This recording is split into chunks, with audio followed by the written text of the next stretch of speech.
తెలుగు రాదు, ఇంగ్లీష్ రాదు, హిందీ అయితే హిందీ రాదు, అర్థం కావట్లేదు. మరి మెదడులో ఏం పెట్టదూర్చుకున్నావు నువ్వు? ఎందుకు అర్థం కావట్లేదు అంతగానం? నాకు చదవాలని లేదు, నేను చదవను. మరేం పీకుతావు నువ్వు? చదివే ఏ ప్రొఫెషన్, నువ్వు ఇంటీరియర్ డిజైనర్ చేయాలన్నా, కుకింగ్ చేయాలన్నా, ఫ్యాషన్ డిజైనింగ్ చేయాలన్నా, ఇంకేదైనా ప్రొఫెషన్ చేయాలన్నా basic education is mandatory.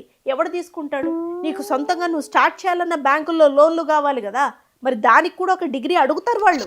8th 9th 10th 11th pass fail పిల్లలకి ఇస్తున్నారా? చూడు, నీకు తెలియదు నాలెడ్జ్, చెప్తే వినిస్తావో. బేసిక్గా నీకు ఓపిక లేదు, ఉడుకు రక్తం. ఫ్రెండ్స్ కోతుల్లా ఉన్నా నచ్చుతారు అసలు. అంటే నేను ఏమిటి ఆ జీవాలని నేనేమి అనట్లేదు, జస్ట్ పోల్చడం కోసం చెప్తున్నాను.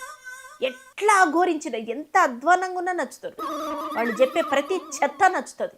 ఫ్రీడమ్ అంటే ఏంటంటే అతి తక్కువ బట్టలు వేసుకొని బలాదూర్ తిరగడం. నిజంగా చెప్తున్నా, దీనికి నన్ను ట్రోల్ చేసినా పర్వాలేదు, ఇదే ఫ్రీడమ్ వీళ్ళకి. వాళ్ళ మొహాలతోటి దేనితోటి సంబంధం లేదు, అట్లా బట్టలు వేసుకొని తిరగడం, కొట్టి తిట్టి కొనిపించుకోవడం.